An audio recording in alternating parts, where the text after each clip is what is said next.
Kita lihat ke informasi terpopuler yang pertama, Menteri Keuangan Purbaya Sadewa secara agresif melakukan pembersihan internal melalui rotasi pegawai demi menutup celah kebocoran penerimaan negara. Reformasi struktural ini dilakukan setelah ditemukan banyak perusahaan asing di Indonesia yang beroperasi tanpa membayar pajak pertambahan nilai maupun pajak penghasilan. Purbaya menekankan bahwa perombakan ini bertujuan untuk memastikan penerimaan negara tidak lagi bocor akibat transaksi yang tidak terpungut pajak.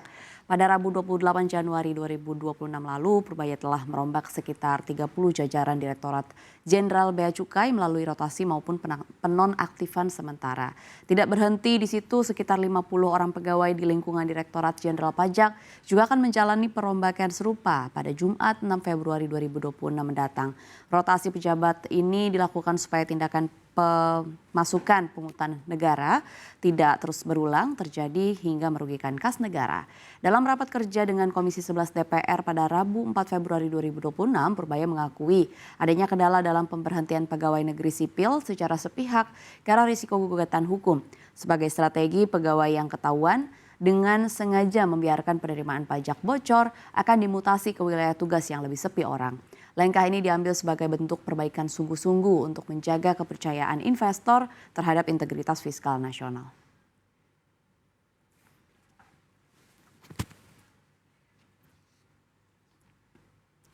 Informasi terpopuler yang kedua, Menteri Perencanaan Pembangunan Nasional Rahmat Pambudi menegaskan bahwa program makan bergizi gratis atau MBG memiliki urgensi yang lebih tinggi dibandingkan dengan pembukaan lapangan kerja. Pemerintah menilai program ini sebagai langkah paling mendesak untuk dijalankan di tengah kondisi sosial masyarakat pada saat ini. Dalam sebuah forum ekonomi pada 29 Januari 2026, Bappenas menyatakan bahwa pemberian asupan gizi secara langsung lebih krusial daripada sekedar memberikan sarana kerja kepada masyarakat yang sedang kelaparan. Analogi pemberian alat kerja dinilai tidak lagi relevan jika kondisi fisik penerima sudah terlalu lemah akibat kurang nutrisi. Program MBG merupakan bagian dari pembangunan infrastruktur sosial yang bertujuan untuk menyelesaikan persoalan dasar di wilayah pelosok. Pemerintah menemukan banyak kasus di mana anak usia sekolah menengah belum mampu memiliki kemampuan baca tulis yang baik akibat kondisi kesehatan yang terabaikan. Sang Menteri juga menyampaikan pembangunan nasional saat ini tidak lagi terbatas pada pembangunan fisik, namun juga menyasar pada perbaikan sumber daya manusia secara fundamental.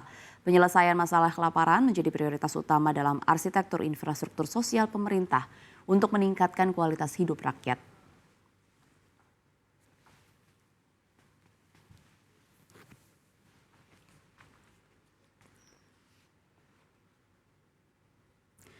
Informasi yang ketiga masih dari dalam negeri, Komisi Pemberantasan Korupsi atau KPK mengamankan barang bukti berupa uang tunai sebesar lebih dari 1 miliar rupiah dalam operasi tangkap tangan di KPP Madya, Banjarmasin, Kalimantan Selatan.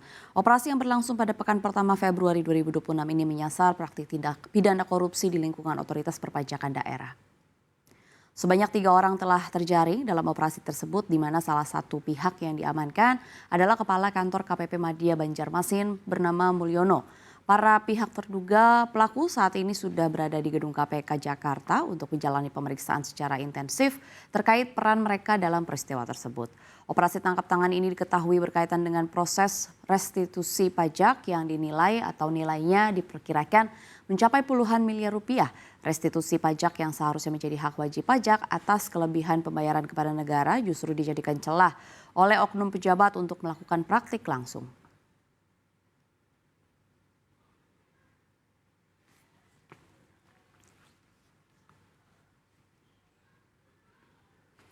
Pemirsa, informasi terpopuler yang terakhir datang dari mancanegara. Perjanjian pengendalian senjata nuklir terakhir antara Rusia dengan Amerika Serikat New START resmi berakhir pada hari Kamis 5 Februari 2026 tanpa adanya pembaruan dari pihak Washington.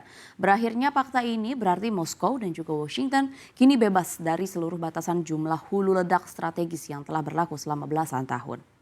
Kementerian Luar Negeri Rusia menyatakan bahwa kedua belah pihak tidak lagi terikat oleh kewajiban atau deklarasi simetris apapun dalam konteks perjanjian tersebut. Meskipun menyatakan tidak lagi terikat aturan, Rusia menegaskan akan tetap bertindak secara bijaksana namun siap mengambil tindakan balasan tegas jika keamanan nasionalnya terancam. Di sisi lain, Amerika Serikat melalui Menteri Luar Negeri Marco Rubio menyatakan bahwa Presiden Donald Trump akan menangani isu ini di masa depan dengan syarat keterlibatan China. Posisi Washington menilai bahwa pengendalian senjata yang sejati di abad 21 tidak mungkin terjadi tanpa menyertakan China yang memiliki stok nuklir besar yang terus berkembang.